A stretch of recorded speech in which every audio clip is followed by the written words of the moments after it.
Welcome back, everybody. How you doing tonight? Hope everybody's staying safe out there and not going too stir crazy, being stuck inside all the time. So us Floridians are kind of used to it with the hurricanes. This is actually not even close to how long we usually get stuck in for yet. So you'll be fine. Don't worry. I've been stuck inside for over a month before, or more than almost 2 months, I think, when we had 3 hurricanes back to back to back right in a row, hitting us from 3 different angles at one time there. So that was pretty rough. So I know what it's like to go stir crazy being inside. Trust me. This isn't bothering me at all. In fact, I kind of don't mind it because I got a ton of cards to sort. Anyway, so if you've been watching, I've opened 5 out of 6 boxes of this from my case, and this is the very last sealed box of the mystery boosters. I have not pulled a mana crypt yet, which is very annoying. I don't need a mana crypt. It's kind of just the moral of the thing now at this point. It's kind of like a vendetta. I need to pull a mana crypt. Now, I looked up the odds, and apparently for every slot in here, there was a unique card sheet in the print run. So each slot had a card sheet of 121 cards that just rotated throughout the packs. So there's pretty much the odds are 121 packs to get every card in that slot. So by that, technically 121 packs is what you should average opening to get a mana crypt.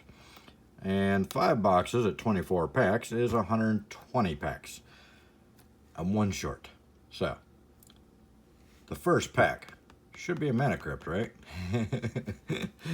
I've seen varying things all over, from people saying that they've opened a whole case and not gotten a mana crypt to, and more than one, not just one, like several people saying that.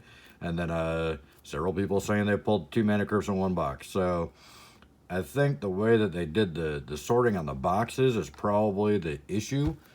It looks like it's, I thought when the set came out it was going to be one of those, you either get a good box or a bad box type situations, but I figured in the cases you'd probably get some good boxes and some bad boxes.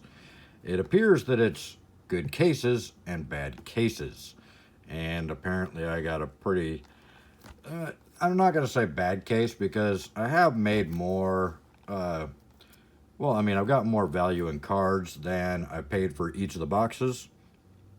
Or at least pretty much broke even on the one that was pretty weak. I think I still pretty much broke even to what the boxes were valued at the time. So, anyways, let's break into this thing. I'm going to do it. I'm not going to keep any sealed. I'll try and pick some more up. Hopefully when the reprint comes out, the price will come down a little and I can grab some more, because they are fun as all get out to open. And I love going through all these older cards because I started back in Revised, so I really like the old cards, and it's nice to see, just an assortment of all these different sets thrown in 1 box together. It's fun. So let's have some more fun, and hope to God I double tap the mana crypt to make up for the other 5 boxes. But I'm not expecting it. It looks like, from what I've seen, most people, they either get a couple mana crypts in a case, or they get no mana crypts in a whole case. So we'll see what happens. But this is the 121st pack, so there's supposed to be one in here via the odds. I know that's not how it works, but it's funny. All right. Just laugh, people. Just laugh. All right. Of course, we got to watch the common and uncommon slots. I heard a lot of people saying they got an extra black in a lot of packs, but so far I don't recall getting a 3rd black card in any of my packs. If you've been watching my videos, let me know if I did and just totally missed it like a buffoon. But I don't recall getting any extra black cards. So that's kind of weird. We'll see. See what happens here. Copper Carapace, Black Knight, OG there. We got, the Sliver Highlord in the first pack. Starting off good, but it's not a mana crypt. And then the Spring Jack Shepherd.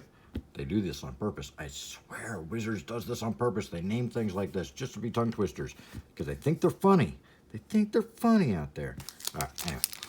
So, good hit. Not the hit we were hoping for in that slot, but a good hit in our first mythic in the first pack. So this is now officially pack number 122, not counting the draft packs that I opened. So, all right. Keep looking here. Odds are we're going to go through this box without getting a mana crypt, because like I said, it seems like the whole case is, you know, about the same. You either get really good cases or really bad cases. So normally I'm always like, you know, it's best to buy things by the case, especially with like the lottery card boxes, you know, it's best to buy those by the case. But because that way you're kind of guaranteed almost getting some good pulls. Hedron Crab, good little uncommon. But in this case, single boxes might actually be better, because then you go from multiple cases and you get better odds. Of course, you could get all bad boxes from bad cases too, you know. But you know. So two-headed giants are rare, nothing really fancy there, and a mana weft sliver. There's our foil. I don't know why I put the Springjack Shepherd up there. I think it is worth a couple bucks, but who knows? That could have changed in the past 15 minutes. So, you know, it's been, these prices have been all over the place. It's like, some of them, like the original cards, like 20 bucks, and the mystery booster cards $2, and then some of them, the original cards $4, and the mystery booster cards $5. It's so weird. It's all over the place. It still hasn't settled down to figure out kind of where things are going to settle in at yet. So, we'll see. We'll see what happens. But we're going to open this last one. Yeah, have some fun at least. Give you guys something to do while you're stuck indoors.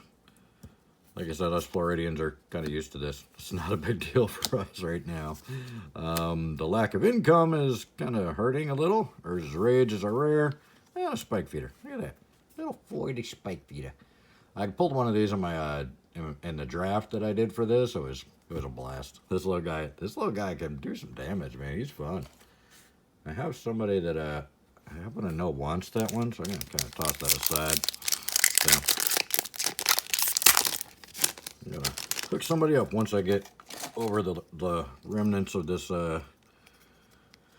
little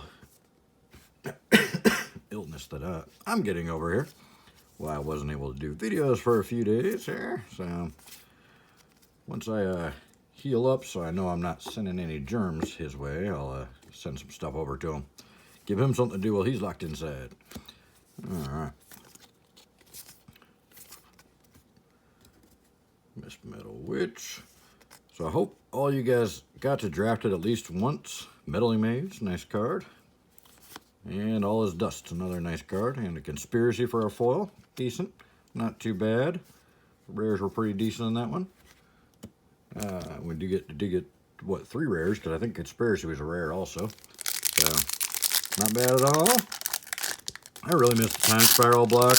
This Alara block looks like it was a blast, but I wasn't around for it. I haven't even seen much of it because the box prices are so much. I haven't been able to get my hands on any yet.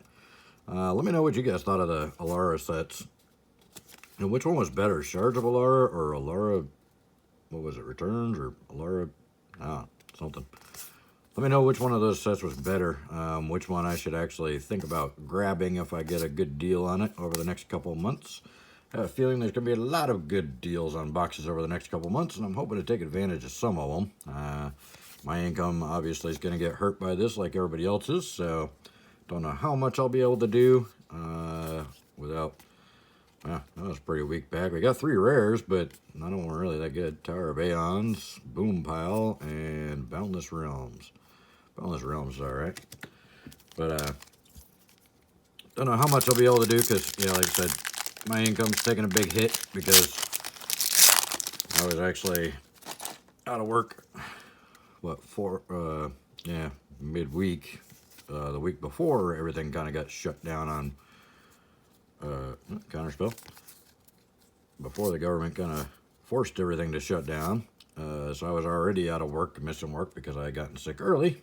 So, but hey, at least you get it over and done with, right? Hopefully I don't end up with the double tap. That would be not so much fun. Double tap and Magic Box is good. Double tap and Illness bad. Yeah. Breaker of Armies, he's a big old beastie. Archangel, Decree of Justice is our rare, and a Chimney Imp for our common foil. That was a pretty weak pick. Don't think the Korea Justice is worth anything. It gets bulky bulk. The set's very unpredictable, and that's kind of what I knew at the beginning. It seemed like when people started opening the boxes, like a couple nights before the set actually released, because every YouTuber other than me seems to have a connection to get boxes early, but my LGSs are all honest and won't give me any early. So I can release videos like everybody else does. Still working on that. Maybe one day I'll find somebody that will bend the rules slightly so I can get with the program with everybody else, but currently nobody's offering that for me. But Mirror Crusader, then a Celestial Dawn from Time Spiral. Then 2 controller planes. Forgot what I was saying. Anyway, when people started opening them, they looked like they were a little more consistent, because it seemed like everybody that I saw opening them early, everybody pulled a Mana Crypt out of the box. So I was like, all right, everybody's getting Mana Crypts. This is awesome. They're not that hard to get. And then I started opening them, and yeah. Now I find out everybody else is like, oh yeah, we're not getting any either. You know, of course at the release night at the Lightning Bolt, good old Lightning Bolt, one of my favorite cards ever. The owner did just decide to randomly open one pack and open a Mana Crypt. It's like, really? I almost bought those packs too. Draco from Plane Shift. This guy, I tried to make him work so hard back in the day. I wanted him to work really. I really worked hard to try to build the deck around him to get him to where he's functional. I think I did end up doing some decent damage with him, but yeah, it was a lot of work just for a 9/9. Which, Wheel of Fate, there's a good hit. And then Undead War Chief, great zombie card from Time Spiral. And I think my buddy wants that one too. We'll put that one aside also. So, there we go. Wheel of Fate and a Draco are our rares in that pack. So, alright, on to stack number 2. So I think maybe just for some reason, the people that were opening them early just ended up getting some really good pulls. Or for all we know, they might have done, predict, good card. They might have done like 16 videos and just released the best one. Who knows? They might have opened multiple and decided to release the fancy one first to build up hype or something. So I don't see why, but you know, who knows? Stranger things have happened. Blossoming Sands. Oh, Heuristic Study. There we go. Yes, one of the most expensive cards in the entire set is a common. Heuristic Study. This guy right here. Yep. An enchantment that lets you draw cards every time an opponent plays a spell. Yeah, good card. And then a Savage Knuckleblade. And then a Paradox Haze. Cool little enchant player. Gives them an extra upkeep step, so if you're got a bunch of enchantments that hurt them on their upkeep, you get to double pop them every turn. This guy probably got the coolest name and some really cool artwork. I'm not sure it's not gonna fit in too many decks being all 3 color like, but 3 drop for a 4/4 with a lot of abilities. Not bad. Just too many colors. I bet some of you Commander guys really like those. Commander seems like it likes to run a lot of colors, so I don't know. I still have yet to play it, and apparently it's going to be a while before I get to play Commander, because now it's like not possible to really get out and play with a bunch of people at the moment. So that's kind of putting a damper on Magic, because even though Arena is cool and I've been having some fun playing in Arena, I still prefer Paper Magic. That's why I started playing the game, is to play Paper Magic. Bird's Paradise, nice rare, not a Mana Crypt. Greater Monster Dog for a foil. So I do prefer Paper Magic, and actually playing against people in person. Yeah, I mean, Arena's just I don't know, it's cool, but it's not the same thing. It's not why I fell in love with the game. Blue Elemental Blast is an uncommon, which is weird. Gifted Aetherborn, nice little. He's a fun guy. 2-drop, 2/3 with Death Touch and Lifelink. So don't think he's worth a whole lot, but you know. Ancestral Mask, Adventurous Impulse. Everybody's going to have that quite overwhelmingly here soon. Wirewood Lodge, nice little uncommon hit. Chasm Skulker is our rare, and a Leveler from Mirrodin is our rare foil. Yeah, speaking of cards, we tried really hard to make effective back in the day. A 5-drop 10/10 that removes your library from the game when you cast it. Yeah. Ooh, just had a really good idea. What's the Hushbringer. I wonder if I can make a deck with Leveler and Hushbringer. I know you guys are going to beat me to that, aren't you? You're going to steal my idea. I see the wheels in your heads turning. You're going to steal my idea, and you're going to make that deck tonight, aren't you? Anyway, go for it. Let me know if it works. Sounds like it could be fun. Oh, well, we're not getting a whole lot of good hits in the common slot. The actual common slot, we got a good common in the rare slot, but, well, in the old school slot. Raging Swordtooth, Field of Ruin, Master Transmuter. Great artwork on this. I'm not sure where her torso went, but the artwork is really, really good. Cute girl. I don't know what she's doing with the little orbs in the air there, but yeah. Who knows? But cool looking card. And a Marin of Clan Neltoth, another mythic. Second mythic, and it's a decent one. And then a Stigma Lasher is our rare. I think that's, is that Eventide or Morningtide? I can never remember between the two. That was right when I kind of quit playing and sold my collection, so I don't know a whole lot about those sets.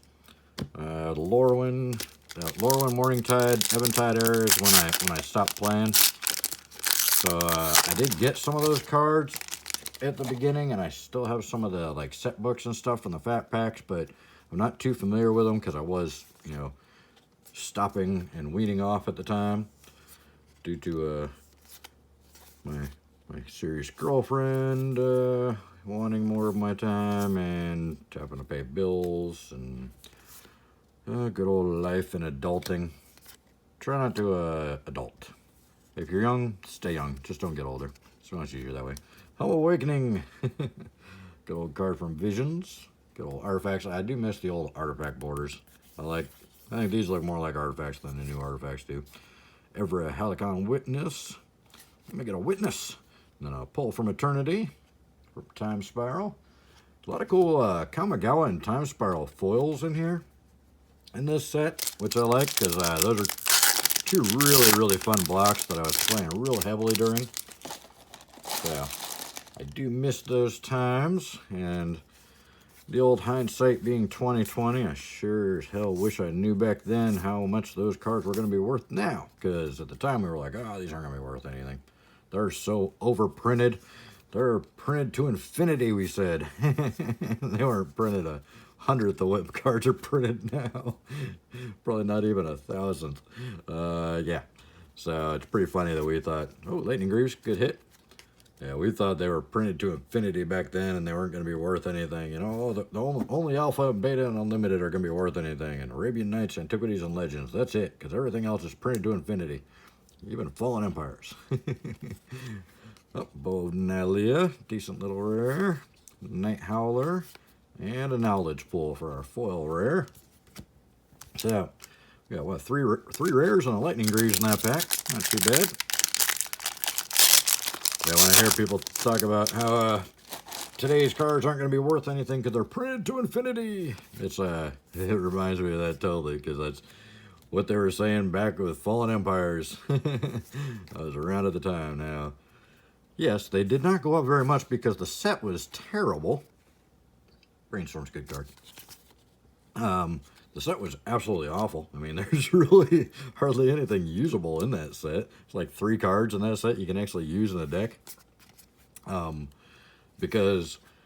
that wasn't because of, you know, the main reason was because that was right at the time when wotc was trying to bring young kids into the game, and they tried to dumb the game down for young kids. Oh, the floodgates. The floodgates opened. For Mirage, Hornet's Nest, that's completely worthless, and a Funeral Charm, foil from Time Spiral. So, Yeah, they were trying to get little kids in the game because Pokemon and Yu-Gi-Oh weren't out yet. Magic was really the main card game back then. There wasn't really anything else even close, even though some other games tried. So they're trying to get all the little kids into the game to try and, you know, make more money. Sword Splashers, still, I'll stand behind that being one of the best removals in the game. Which is a compelling argument, just saying. So, they just kind of really dumbed that set down too much to make it simple. Because that was I think that was pre-Portal, before they decided to go with the Portal stuff and the starter series and all that. It was around that time, but they were really trying to dumb the game down, took out anything evil or could even be considered adult or evil, so it really just weakened the whole thing. Crocious Charm, Tormod's Crypt, Triumph of the Hordes, and the Mirari Conjecture, and a Fairy Gambit. So that was a pretty weak little pack there. So, yeah, that was really what was wrong with that set. But if you look at it now, I mean, I think I was buying sealed boxes for my LGS for like 50 bucks because they bought so many and nobody wanted them because it was such a terrible set. So I bought a couple boxes just to open them because I was bored, and they were only 50 bucks. I'm like, yeah, even I can afford that. You know, it was like the first box I think I could really afford to buy entire boxes of. I think I bought a couple of revised, but revised was still the main set at the time, I think. I don't think 4th edition had come out yet. Ice Age had come out, but not 4th edition, I don't believe. So I actually bought some just to open, just because they were so cheap. Asceticism. And Sylvala, there we go. Another mythic, and it's a good one. Another good mythic. I think Sylvala is still one of the more expensive cards in the set. Might be in the top 10 or 15 still. And then Stalking Stones. I always like Stalking Stones. I'm surprised it's not more valuable. I always like lands that can do more than one thing. I think it's just because the activation cost is so expensive why that one's not more popular. So I used to have a deck back in the day, Will-O-Wisp. I love that guy. That's the ultimate blocker right there. He's flying and regenerating for 1-drop. What else? Come on. Get around that. Go ahead. Gotta exile him to get rid of him. Young Pyromancer. So, yeah, I used to have a deck that was all, it was white and black. It was all Wrath of Gods and Damnations, just complete board wipes, and all my lands could attack because I had all the like Mishra's Factories and stuff, and the Stalking Stones and whatnot. So that was a lot of fun. That was in the Time Spiral block, if I recall. Belligerent Bronodon. Well, you never want your Bronodon to be all belligerent, man. I mean, aren't they supposed to be like the polite dinosaurs? That's weird. Speaking of Mishra's Factories, there we go. And a Dragon Mask from Visions. I do not recall whether that's an uncommon or a rare. I don't remember. I know it's an uncommon, but I think it's an uncommon. We'll put it over here. Grasp of Fate. That's worth a couple bucks, I think. And then Allosaurus Riders are foil rare from Cold Snap, which was the follow-up to Ice Age, which only took, what, 15 years to release or something like that? Took a while. So, but yeah, now you look at Fallen Empires, which is, you know, definitely the worst set Wizards ever designed or created. Hands down, I don't think anybody can argue that. Even Homelands is better, and it's only got like 3 usable cards in it. But those 2 sets were absolutely awful sets that were at a time when wotc was just, you know, not doing well because they were trying to bring little kids in the game, which was not a good idea. Not that I have anything against kids, they caused a lot of problems at the LGSs and at the Magic Nights. Eternal Witness. Woo, look at that. Let me get a witness. Hallelujah. Yeah, good card. Finally got one of those. Been waiting on one of those. I think I've only gotten 2 in this whole case. Clip Wings. Lightning Helix, good card, if you're running Boros. But yeah, so Umbermantle, I love infinite combo capabilities, and this one does it. That one's worth a few bucks. And a Kiki Jiki, another great card. And a Mind Funeral. So, Our full slot was kind of weak, but the rare and uncommon slot, or the rare and artifact slot, were good. We're down to 5 packs, almost there. Appreciate you guys sticking with me. If you're still here, listen to me babble while I open this this box here. This box has been a little better than the last couple, but still don't see no mana crypt. It looks like I'm going to go an entire case without a mana crypt, so that's pretty weak. Sage Platinum. Still haven't seen that extra black card that a lot of people are talking about in the old Ready tool. But anyway, as we were. So anyways, like, yeah, even Homelands you could buy for like 50, 60 bucks a box when it was new from your LGS. Squirrel Wrangler. Not worth anything, but the artwork is classic. Ooh, and a Queen Marchesa. That's worth something. Oh, and the Kiki Jiki is a mythic. I put it in the wrong pile. What'd you guys let me put in the wrong pile? Man, you guys are terrible at babysitting me. And then a Noggle Bandit. Alright. Good old Noggle Bandit. Possibly the goofiest artwork in Magic's history. Look at that goofy little guy. I don't even know what's going on there. Is that an arm or? Oh yeah, I think that's an arm holding a like bone blade or something. Ah, he's goofy. So anyways, 4 packs to go.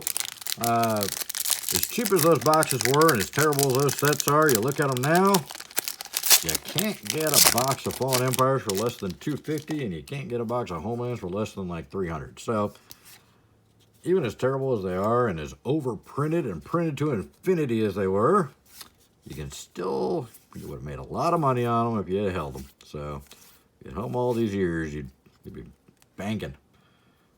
Thornscape Battle Mage. I always thought he was fun when he came out, but never was really able to build a deck powerful enough to utilize him. Or, well, with him that was powerful enough. Perish from good old Tempest. Destroy all green creatures. Those creatures cannot be regenerated. Yep. Color Hate. Tempest had the Color Hate. I don't remember. I think it was an uncommon. I'll put it in there. We'll find out later. Tempest I wasn't playing during because I quit around Homelands and didn't start back again until Invasion. So I missed Tempest and Alliances and Weatherlight and that whole Stronghold and all those the first time around. Deadly Tempest. Speaking of Tempest, I've noticed that every time I get a Tempest card, the Deadly Tempest is right after it.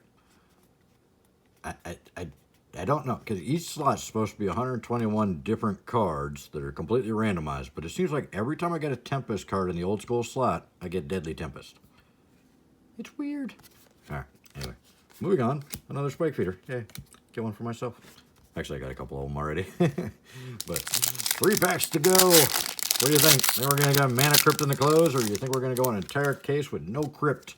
A cryptless case, you could say.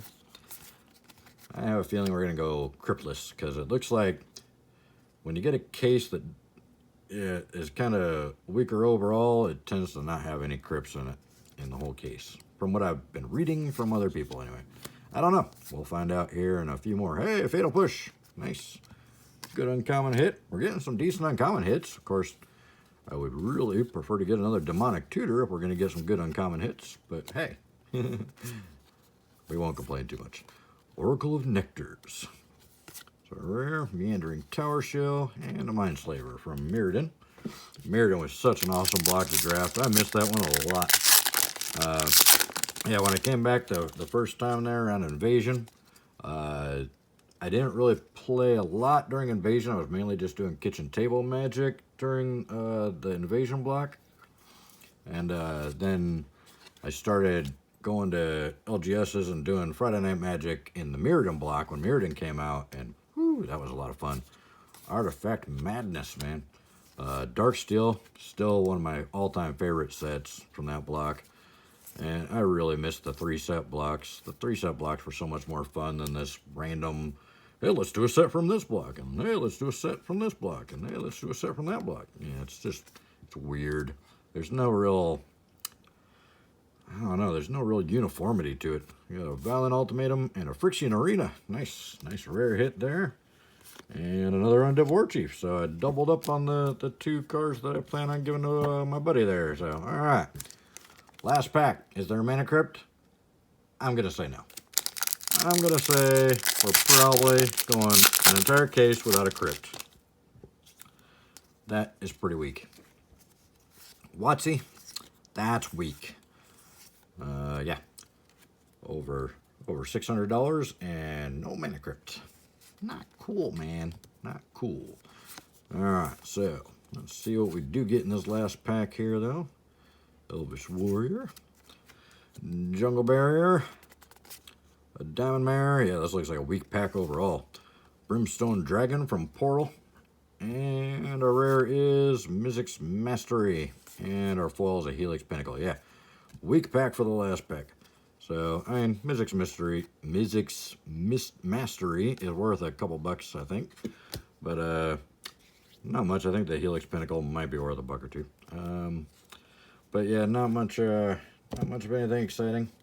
That box wasn't too bad, though. We did get this Sliver Hive Lord, which is good. We got the Marin of Clan Neltoth. We got the Selvalva, Kikijiki, Queen Marchaza, Friction Arena, Fatal Push, Eternal Witness, and the Rhystic Study. So this box still created value. I mean, it's still worth more than I paid for it, and more than I could probably buy a box for right this minute. So these are still kind of in that profitable zone at the moment, but it's like right there, you know. I mean, if you get a weaker box, you might not pay for the box right now. So it's kind of right at that kind of iffy stage at the moment. I'm hoping when the reprint comes out and with all the stuff going on in the economy, the prices are going to kind of plummet a little bit, and we'll be able to get some at a little more reasonable prices here soon. Waiting for that reprint to drop. Hopefully it comes out soon, and hopefully it's a good sizable one, so there's a good amount of cards in there for us. It's not going to be massive from what I hear, but hopefully it'll be at least enough to get a good amount out there so we can get some good prices on it and have a little to sit on and hope that they go up and do a little better than Fallen Empires and Homelands did. So let me know what you guys think about it in the comments. I appreciate you watching the video, and don't worry, there's plenty of stuff to do. Just gotta be more creative now. All right, you guys take care of yourselves and be safe, and we'll see you in the next one. There's probably some suggestions in the corner here. Thanks, guys. Take care. Bye.